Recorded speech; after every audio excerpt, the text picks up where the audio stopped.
Welcome everybody to the College of Education, Psychology and Social Work. This is the Undergraduate Bachelor of Social Work orientation session. And we've got a couple of people here in the room, pretty low numbers, but I'm aware that the vast majority of you are clearly going to be online. So this is a dual process where we're both on campus and online as we go through this session. I'd like to just start with an acknowledgement of country. We wish to acknowledge and pay respects to the traditional custodians of the land upon which we meet. We would also like to acknowledge and pay respect to the elders of the land, both past and present.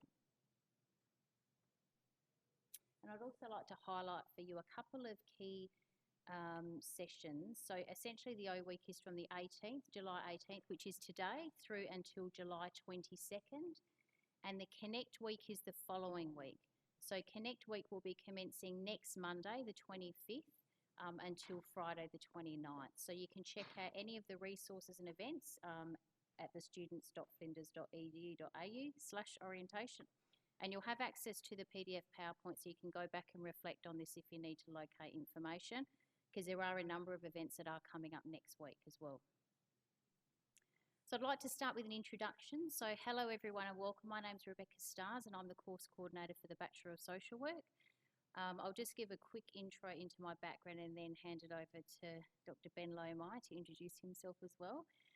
So I've been at Flinders now for just under 3 years, and I originally came a couple of years back from the Department for Child Protection. So I worked for 17 years in the Department for Child Protection, and prior to that I also worked in areas in the industry related to therapy and predominantly counselling and therapy with children and young people. So the core focus of my professional career has been working with children, youth, and also birth families and foster families in that sort of guardianship and child protection space. And I teach as a topic coordinator in field education in the Bachelor of Social Work, as well as in a child protection topic in the Bachelor of Social Work as well. And I'll hand it over to Ben to introduce himself now. Thank you.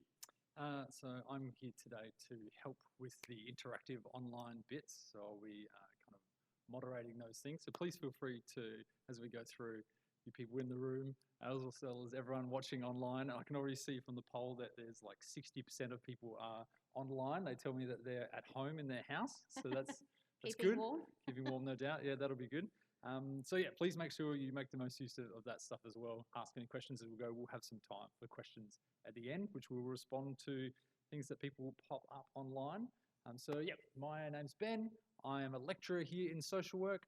I have the joy of teaching the social policy topic in the Bachelor, which most people, when they hear the word policy, start tuning out almost immediately. It's not usually the most popular topic heading in, but we try to make it a lot of fun, as do all the topic coordinators in the social work degree. We try and find as many ways to make sure we bring in things like our work experience and background into all the things that we teach.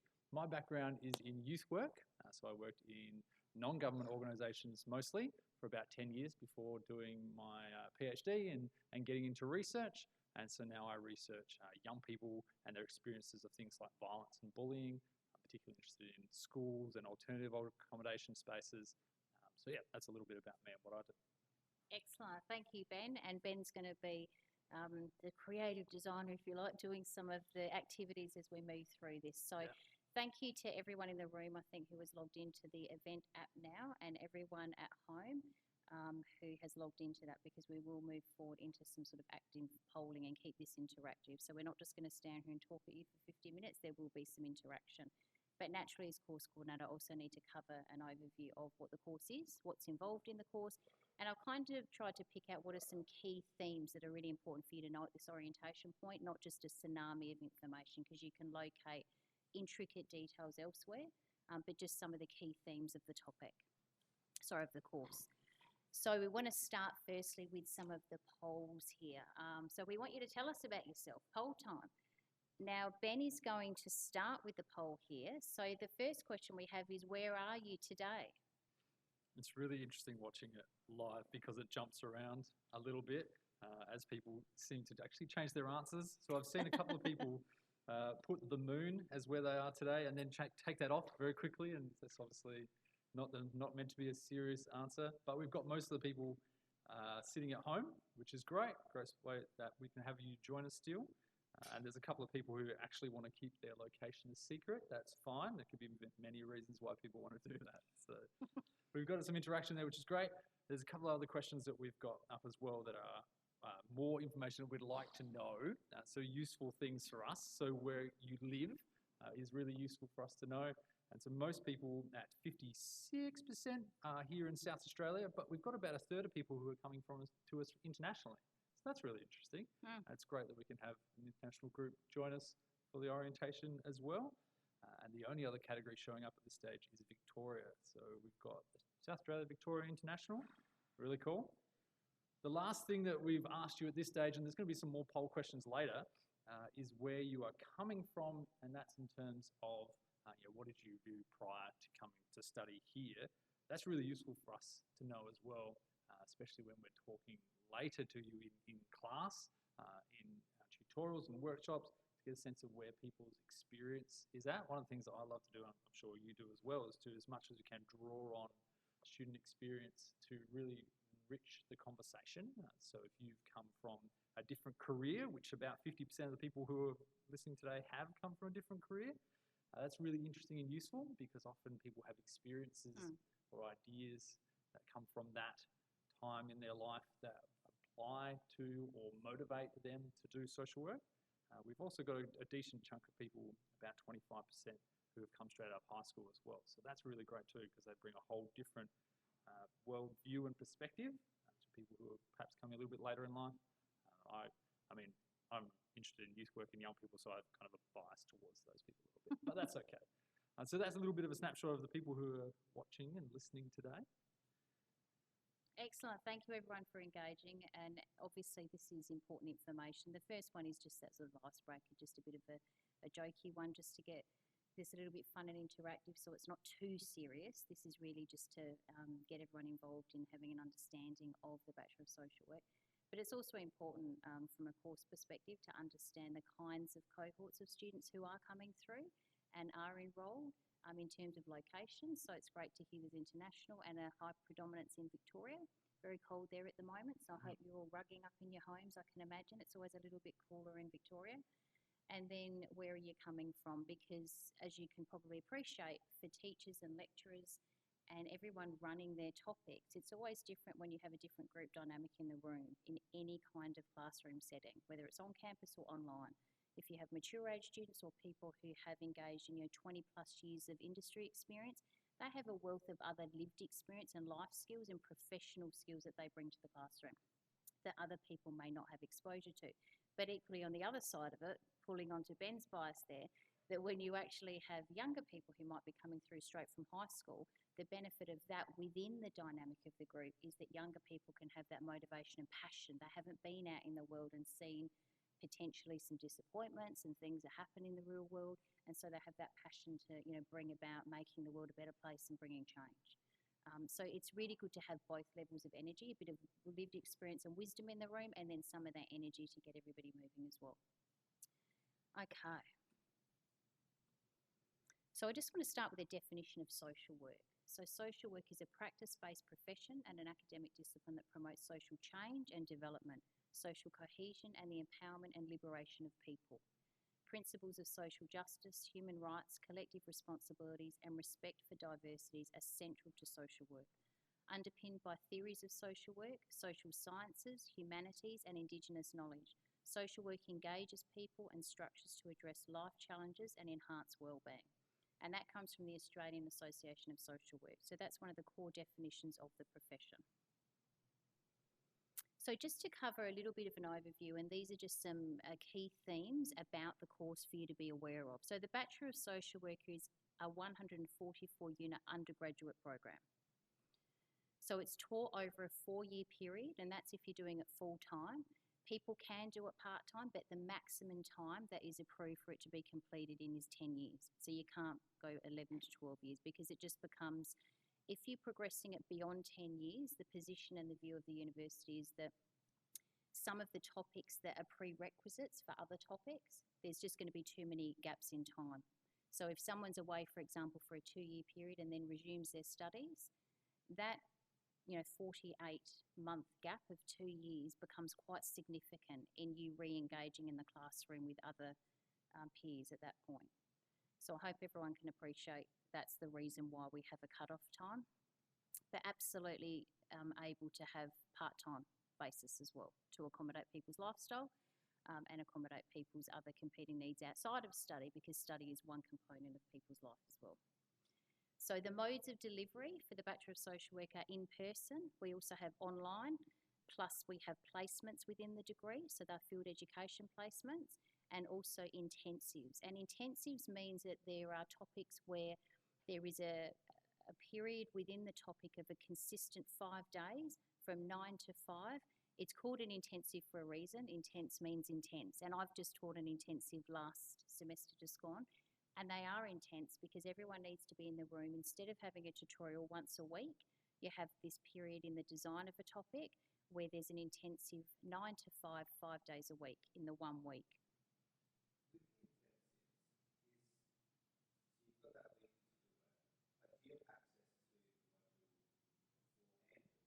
Yeah, absolutely. Yeah, just in case anyone at home couldn't hear that, the question was in relation to an intensive, do you have access to the material prior to the intensive? So the answer is absolutely. In the design of any topic, and predominantly in second year in the Bachelor of Social Work, there are 3 intensive topics.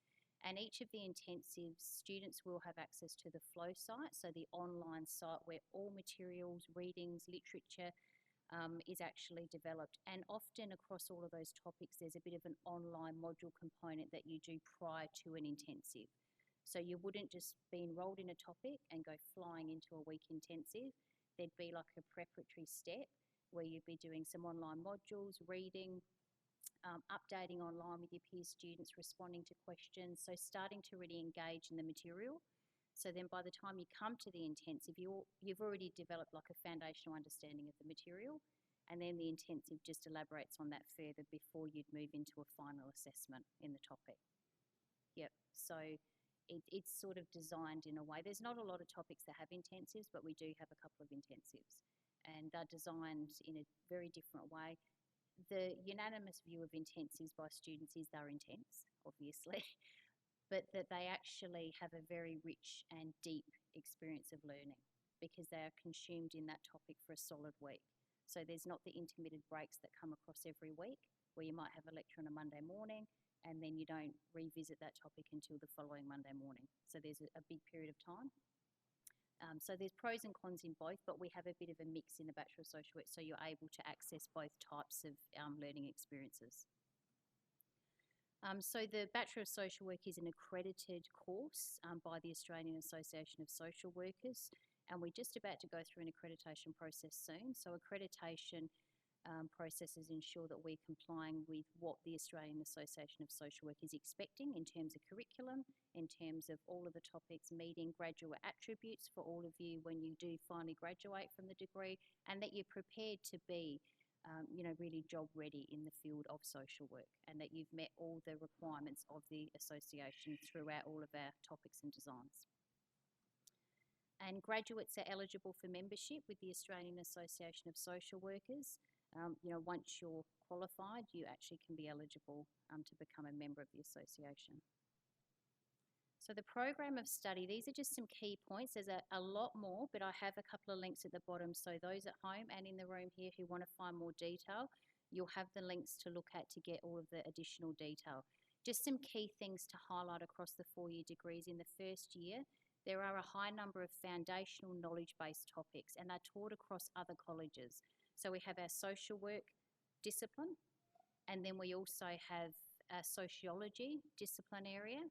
We have a psychology area. We also have a health college within, or a health discipline within a college, within the university. Indigenous studies is taught in another area as well, and democracy and government. Introduction to social work is taught in social work in first year, so there is sort of that one specific social work topic in the first year. But this is a really important for me as course coordinator to highlight this, because a couple of different students have asked about this at times, and I can't stress enough the importance of having these foundational topics in the first year, because this really sets the foundational understanding for you to understand the vastness of where social work professions could take you. And additionally, even though the health topic, for example, will not specifically be targeted at social work because it will involve nurses and a whole matrix of different people as the peer students in that topic, it provides you with a really broad understanding of health, the area of governance of health, public health in Australia, and having an understanding in that area, because there are social work roles where people do work as social workers in health settings. And so a lot of these topics are very foundational. Psychology is incredibly foundational in understanding a range of psychological theories that will help you as you move into year 2 and 3 into practice-based social work topics. So you're developing in psychology an understanding of attachment theories and different theories that are grounding theories for you to understand as you move through what I see as more skill-based application topics. Is it useful for me to give an example of that? Yeah. Just thinking in my topic, in the social policy topic, which is in the second year of the degree. You come to that topic and one of the key tasks is for you to think about social issues at a collective level. So rather than it being about working one-to-one with somebody who has some sort of issue, we're going to think about, hi, come on in. That's all right.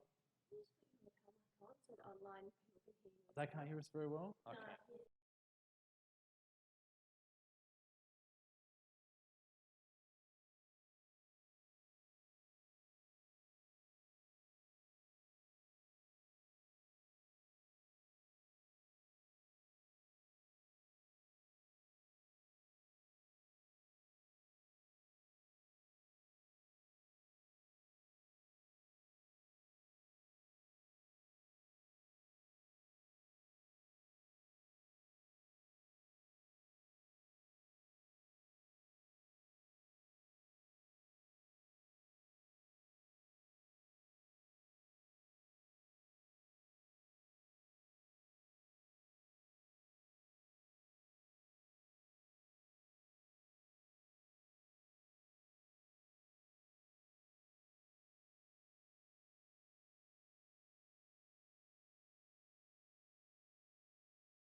One-to-one and more about how do we think about an issue as a collective. So if you don't have a sort of foundational, come on in, this is the undergrad social work orientation, you're welcome.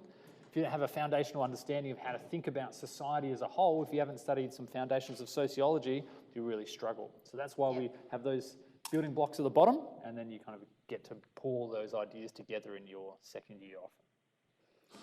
Okay, just checking. Can everyone hear me okay? Apology to the online people. You've sort of missed the first part of that. So sorry, we did have this recorded and set up, but it appears that our lapels were not on us. And we had presumed that it was actually recording and you could hear us. So apology at home. But from now on, you'll be able to hear everything moving forward. So just to quickly summarise, what I was just talking about is in the Bachelor of Social Work. I'm just highlighting a couple of key points here on this slide. It's not going to be the intricate details of the Bachelor of Social Work, but I will have some links at the bottom for both the Bachelor of Social Work and the Bachelor of Social Work Honours, so you can go into those links and find all of the details. But the key theme here to highlight is in first year, there are a high number of foundational knowledge-based topics that will be taught across other colleges. So in sociology, psychology, health, Indigenous studies, democracy and government, and then we have Introduction to Social Work, which is social work specific. And Ben's just highlighted, an apology because I think it's cut off midway at that point, just highlighted the importance of his topic, which is in second year in relation to policy, and the importance of all these foundational topics in first year, because they really are, think of it as like a building block. It's like a foundation to the house, and then the next step is you would start erecting other components as you move through the different courses. I like my analogy, so I always use a house analogy, because I think that in learning, if you can think of a picture, image, it can just help you start to think about where we're moving. So if we think of the first year as sort of that foundation to your house, you've got the foundational understanding of core knowledge base that you need, that you can then progress into year 2 and start to apply. So in second year, these are predominantly core social work topics. such as social policy, which is Ben's, who was just talking about, groups and communities, social work theories, which does actually pull on and start to harness some of the psychology, first year psychology theories start to be embedded also into the social work theories topic, just in a more advanced and specific social work space. Practicing social work, so that's a skill-based topic. And the completion of 2 years and at a certain level will make you eligible for potentially moving into the Bachelor of Social Work Honours program and applying. But there's going to be more detail in a link down the bottom so people are aware of what is involved in that process. So 3rd year, this is where we move into your first field education placement topic, which is 500 hours in an industry placement. And that's where you're actually starting to apply in the real sort of life context setting of wherever it is at your place. So at the moment, we have topics running at the moment. We have students, just to give you a bit of an understanding, across child protection, sort of my old stomping ground, health areas. We have them in non-government areas, community settings, some sort of service centre areas where there might be support for example, people with refugee status. There are different professions, I guess, across a very, very broad spectrum. It's almost hard to encapsulate the vastness of social work and where people can work. Some people have sometimes found in field education that when they're asked to go for an interview for their first placement, they're a bit surprised by where they may be going, thinking, I didn't realise a social worker would work here. Is this social work? Then when they've been embedded in their 500 hours, they've really understood the different lens that's been applied in that specialised space. And sometimes a social worker in certain placements will be really integral in being a catalyst for educating others. If you're in a multidisciplinary team environment where you might be, for example, a student on placement in CAMS, so Child and Adolescent Mental Health Services, and there's going to be in that sort of team structure psychiatrists, psychologists, occupational therapists, mental health nurses, so it's a multidisciplinary structure. So it's quite varied where people are placed, but essentially that's your first sort of marker in when your first field education experience will happen. And there are several other skill-based topics in the 3rd year as well, including professional judgment and decision making, and the topic that I'm currently topic coordinator for, children and families wellbeing and protection. So that topic is specifically about child protection and the wellbeing of children and young people. So your final year is going to involve a final field education placement topic, and that's going to be the second final 500 hours that you'll complete in the field. So as part of the ASAW requirements, students need to complete a full 1,000 hours of industry practice within their degree. So we separate that out over year 3 and then year 4. And the reason for that, I think, is pretty obvious, that you've already got the foundational knowledge in year 1, you've started to build on that knowledge, evolve it further, apply it in a number of contexts and other topics, and also been commencing skill-based practice. And then when you move into 3rd year, you do your first. So it's sort of in a very staggered process. So we have got poll results for this slide as well. Okay. So this slide, we've asked people which part of the program they're looking forward to most.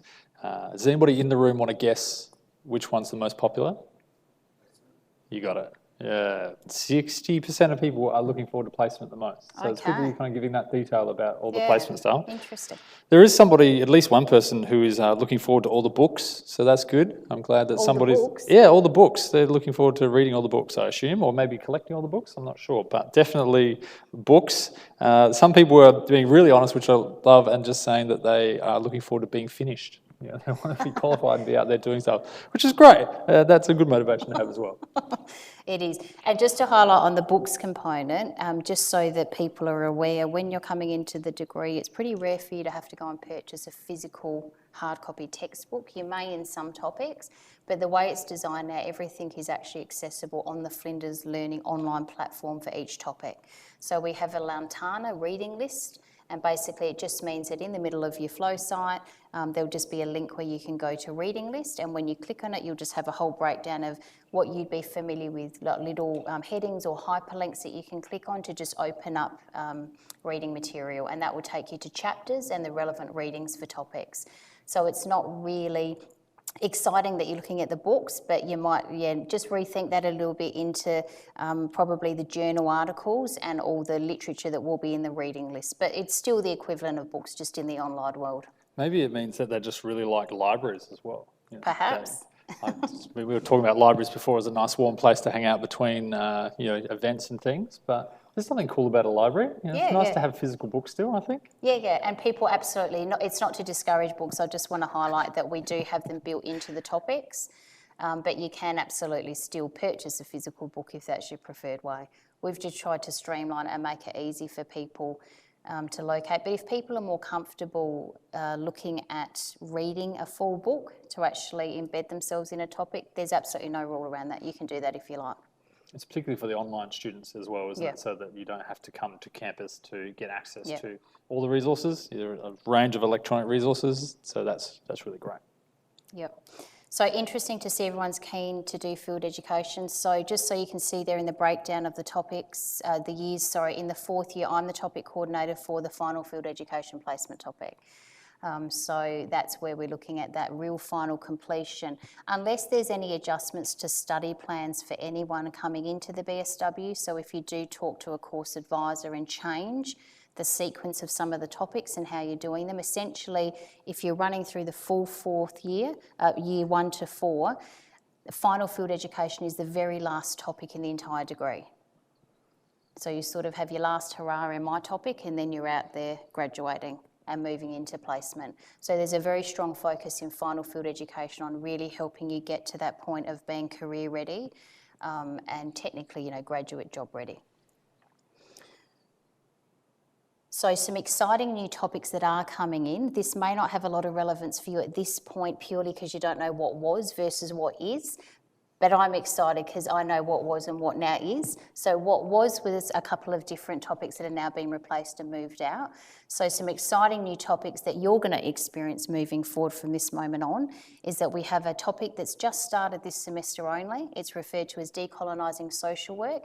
It's in year 2. It has a fantastic focus on working with Indigenous, Aboriginal, Torres Strait Islander or First Nations, whatever preference you name. The culture being, and it's actually been designed by the topic coordinator who's completed her PhD in working on decolonising curriculum to be culturally safe and appropriate. And it's actually co-designed and also delivered with Aboriginal and Torres Strait Islander cultural experts. So it's actually a very exciting new development. We also have a new topic that will be coming in year 4, so that will be commencing in 2024, and that's referred to as advanced social work theory. So you can see in the breakdown that at second year, you have a social work theories topic, so that's sort of, consider that like the foundational introduction, and then when we get into 4th year, there's an advanced topic. And that coincides with your final field placement, so you're getting to a more advanced level of application in the industry as a career-ready graduate. And then we also have a new topic coming in, violence and abuse, which will be coming in 2024 as well, and sustainable social work, which will be coming in 2024. So there's quite a lot of progress and improvements happening, I believe, in the Bachelor of Social Work.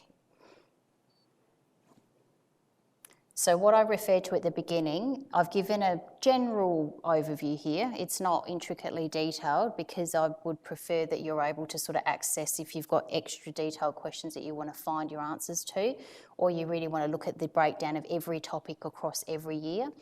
You can go to the links at the bottom. So the general Bachelor of Social Work link, you can see there's a handbook, and if you just click on that hyperlink, blue hyperlink, it will take you straight to that page. Equally for the Bachelor of Social Work Honours, like I highlighted, if people are interested in that, after they've completed second year, they are actually eligible. If you've reached a certain level of academic achievement, you can actually be eligible for application to become an honours student. So you can have a look at that BSW Honours handbook and click on the link to find out more details if that's something that you think you might be interested in. So the graduate attributes are what we focus on as well across the Bachelor of Social Work. We need to comply with graduate attributes, like I said, as an accredited course with the Australian Association of Social Work Graduate attributes are what you need to be able to develop as you're learning. So you need to be able to practice in accordance with the Australian Association of Social Work, the Code of Ethics, and be able to manage ethical dilemmas. And we'll go into that in a lot more detail when you start your first field education placement topic, and then we look at that in a more advanced way in your final field education placement topic. So we focus on that particular attribute very much as a work integrated learning focus. This is undergraduate social work orientation. Come on. So you need to be professional and represent the social work profession with integrity. Work inclusively, respectfully and responsive to cultural diversity, including working with Aboriginal and Torres Strait Islander people.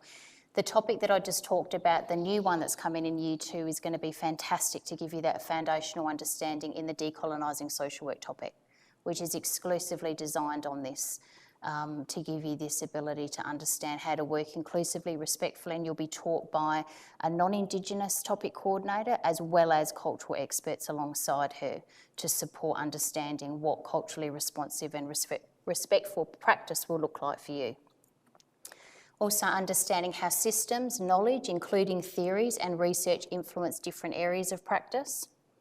And that's why it's so important that you have 2 different placements, a first placement and a final placement, because there are a lot of graduate attributes, but you can see that with this, to understand different systems, you'll have exposure to that across a couple of different topics, but predominantly you'll have that exposure in 2 separate placements in the industry as well, in different contexts. So where you're placed for your first placement versus your final placement, they do need to be in completely different social work fields, and that's an expectation of the ASAW. So for example, if your first placement's in a hospital setting, your second placement cannot be in a health area. So it will need to be in a polarised area, and that gives you that vastness of understanding of the diversity of social work. Also the ability to assess needs, implement a range of social work methods and be able to think critically. So the topics within Year 1 and predominantly Year 2, leading into your first field placement that focus on skill-based application, they'll start to help you develop skills in this area.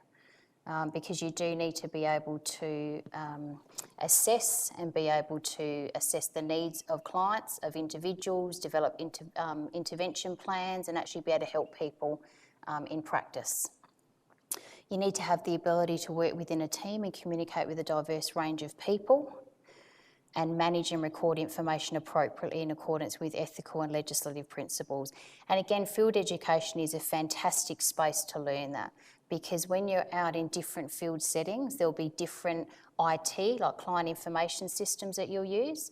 There'll be different record keeping practices. There'll be different forms. Different agencies have a different governing legislation. So like I said, my background's in child protection, and there's the clear child protection legislation which governs the department.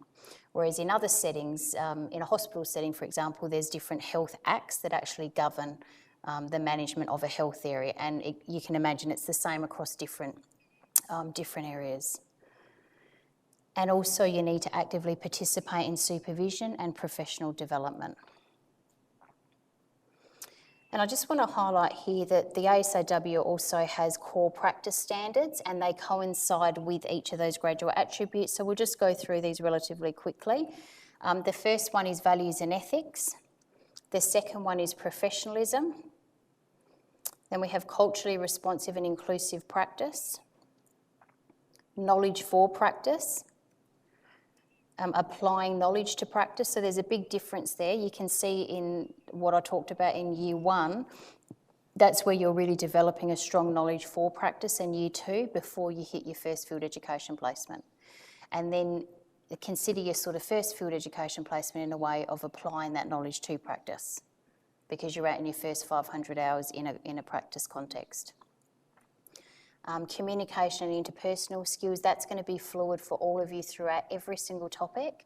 It's part of you engaging in that communication with peer students, with your lecturers, with tutors. It's integral in everything. It's the way you communicate in the written sense and the verbal sense. So the way you write your essays, the way you write your academic assessments, that's going to be really showing your ability to communicate and sort of structure your thinking. because that translates in field education to case note recording and writing about clients and being able to write in a really clear and succinct way that's respectful of clients in practice. Then we have information recording and sharing and professional development and supervision.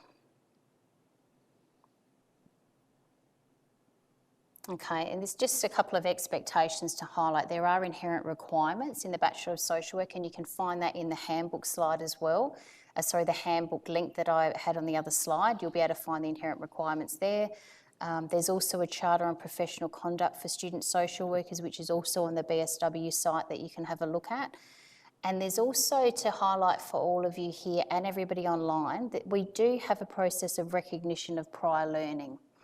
And that means that you can apply for recognition for prior learning across different topics. So if you've had extensive industry experience or you feel that you might be eligible for credit in some topics, at the moment I'm approving some cross-institutional credits where people have completed diplomas elsewhere, and there might be some topics where they think I've already met the requirements for that in a different topic in another course.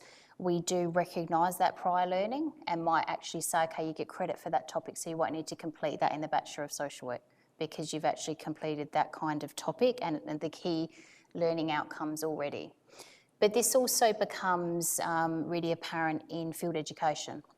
So in field education, you can't apply for credit or prior learning for a second final placement, it's only the first placement. And this is common if people do have extensive background experience in social work practice, or if it's not specifically social work, it might be called caseworker or case support worker or other kinds of terminologies of roles, but where they've had a lot of experience in already assessing people's needs, working in industry areas where they feel it's translatable to applying for credit for a first field education placement. There is a process where people do need to fill out forms and actually demonstrate their compliance, and then you need to get referee reports and demonstration of skills. So there's a fair bit of paperwork involved, but it means essentially that the first placement may be waived and given credit for. So then all you would have to do in your study plan would be your final field education topic.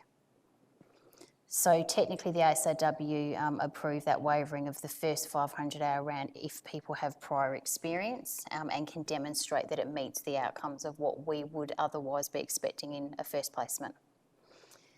So just to sort of stress, and I'm sure people are aware of this, but just to state the obvious, it doesn't mean that, you know, if you've had 5 years experience working in retail or in sales, for example, that would be translatable to social work, because it's not. It wouldn't meet the requirements for the ASAW. So it's sort of thinking about where has your professional experience been, and you can always talk to a course advisor about this and get their advice around this as well, which I'll show you a slide coming up where you can talk to people about this and seek advice and just talk about your situation. If you're in doubt, just check in and ask people for help and clarify. A quick poll update. Okay. Because we've had one going while you've had the last couple of slides, and this one's really not a serious one, but it's interesting, I think, nonetheless. So we're just asking, what are you looking forward to about studying social work?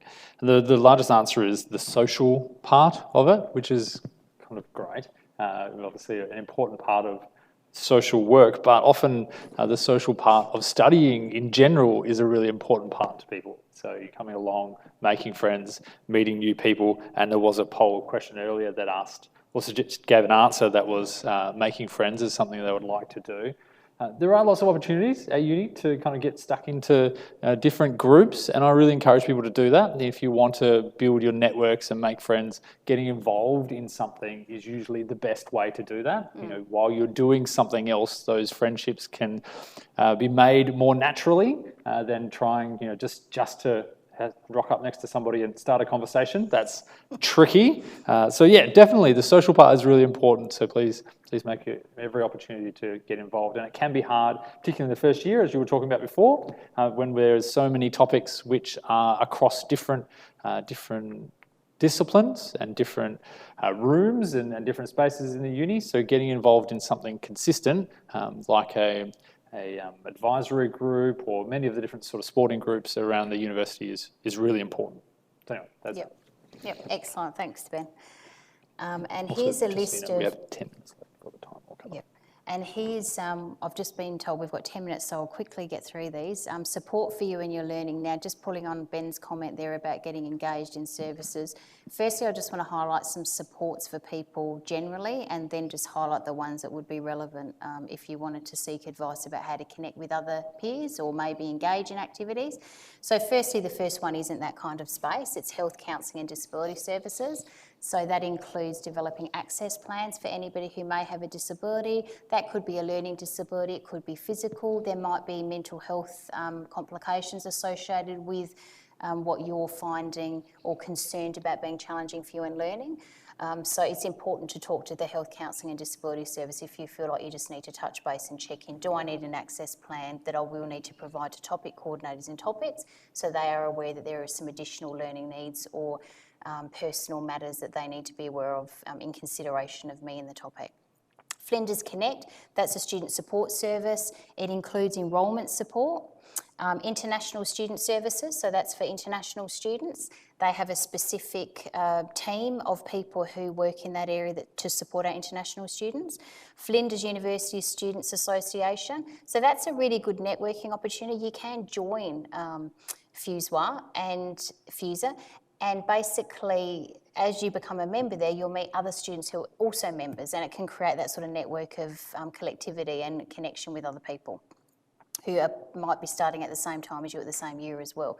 And you might also meet other people through that program who are maybe 2 years in or 3 years in, who might be good mentors to help ask questions and sort of find out about uni life. Then we have Student Learning Support Service, and that's for academic support if you feel you need to get help with writing, structuring. That goes down to the detail of referencing, structuring an essay. It's academic support. So for anyone online as well who may have had a period of time away from study as well, you may feel competent in this area, and there may be people who feel a bit nervous, like I'm getting back into study, or people who are coming straight from high school thinking, I'm a bit nervous about the academic space of how to do things. The academic support you can get is at the Student Learning Support Service. There's also the Younger Rendi Student Engagement, and that's to support our First Nations students, and Oasis. So that service actually supports faith and spirituality. There are prayer rooms. There's a range of different areas where you can talk to people there and they will respect the diversity of faith and spirituality, and there's separate rooms and areas where you might want to engage with, I think, don't quote me on this, they may have a pastor or someone that visits, but don't quote me on that. But I know that there's different sort of prayer rooms and a different structure where people can go there to get that quiet time or get the support that you might feel you need. So just in relation to course flow sites, I've referred before to FLOW. So FLOW stands for Flinders Learning Online. It's our online learning platform that every topic is designed on. So once you're enrolled, you'll be able to access the one that I'm posting on all the time as the BSW course coordinator. So it's the Bachelor of Social Work course flow site.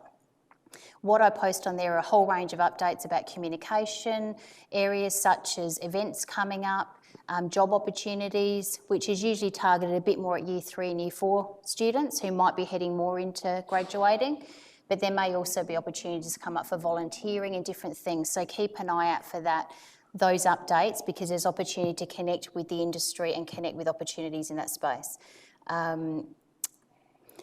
So what to do if I have an enrolment and course advice question? This is probably a really critical one to highlight because people are going to have questions. You can visit the College of Education, Psychology and Social Work Virtual Hub via the event app on Monday the 18th, so from today through to Tuesday the 19th, between 11am and 1pm. So you've kind of missed that timing today, but for tomorrow you're aware that that's going to be 11 to 1pm tomorrow again. You can have a live chat with the enrolment and course advisors who look after the college courses. Alternately, you can also visit Flinders Connect if your query is generic and not specific to your course. You can also raise an Ask Flinders question. Ask Flinders is like the switchboard at Flinders University. That's the term I use it, don't quote it, but I think of it like a switchboard.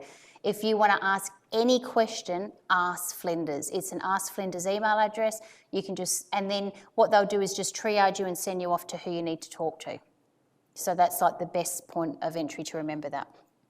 And the course and enrolment area, they've advised us that they will answer your questions, or alternately they'll arrange a face-to-face session with you if you need further support, and they have requested that you do, it's their preference that you pre-arrange a time to meet with them so that they can look and prepare information prior to you coming.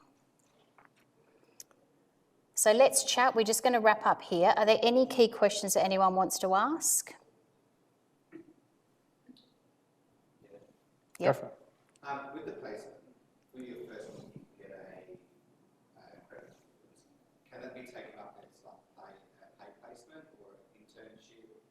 Yes, yes. So for people at home or wherever you're online from, the question was just about first field education placement. Can that be a paid placement? So yes, it can be. Place of employment placements also can be approved. But that's not actually getting credit for. That would be more a place of employment placement where you might nominate a placement that you would like to go to. We usually have that more for interstate students than on-campus students though. But in terms of field education, sometimes we do have paid placements. It's pretty rare, but it can happen. And can that 500 be picked up at separate times throughout the year, or does it have to be done in one chunk? Yeah, no, it's one topic. So the 500 hours is just in the one topic.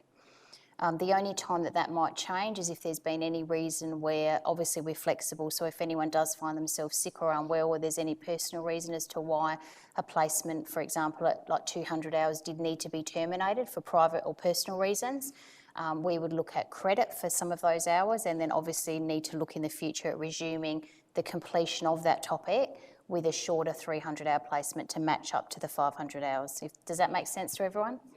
Yep. We have another placement question from online. Yeah, sure. So I've asked, are placements only in South Australia or is it national? Yes, so I'm currently managing a number of placements that are across every state in Australia. So we have placements obviously in Adelaide, but we have placements across every state in Australia. And last year I did have a placement with a student in Singapore as well. So international too. Yeah. Great. The international placements is not something that has been a big push or drive at this point in the Bachelor of Social Work. So you could ask more questions about that. That actually came about due to COVID and the student unable to travel back from Singapore to Adelaide. So I think that's something that just needs to be probably checked a bit, but definitely it's an ongoing practice where we have interstate. Great. We have 2 minutes left, just you know. Okay, so we just want to go into some poll questions now. So why did you choose to do social work? There's a couple of poll questions there. We're really keen to see the reason why people chose to do social work. It's a passionate area. I'm a very passionate qualified social worker, and there's reasons why people come into social work. And we have results coming through already. So unsurprisingly, most people, 67%, just have a desire to help people. So that's a common motivation, I think. There are a few others, including being of service to others and to instigate change. And some people were clicking the other box as well. Now, what we really should have done is left a space for people to write what their other motivation was, but you can always pop that, of course, in the question box instead if you would like to. Oh, there is actually another question in the question box as well. So we've got a question again about placements. Are they randomly assigned, or are you given a preference?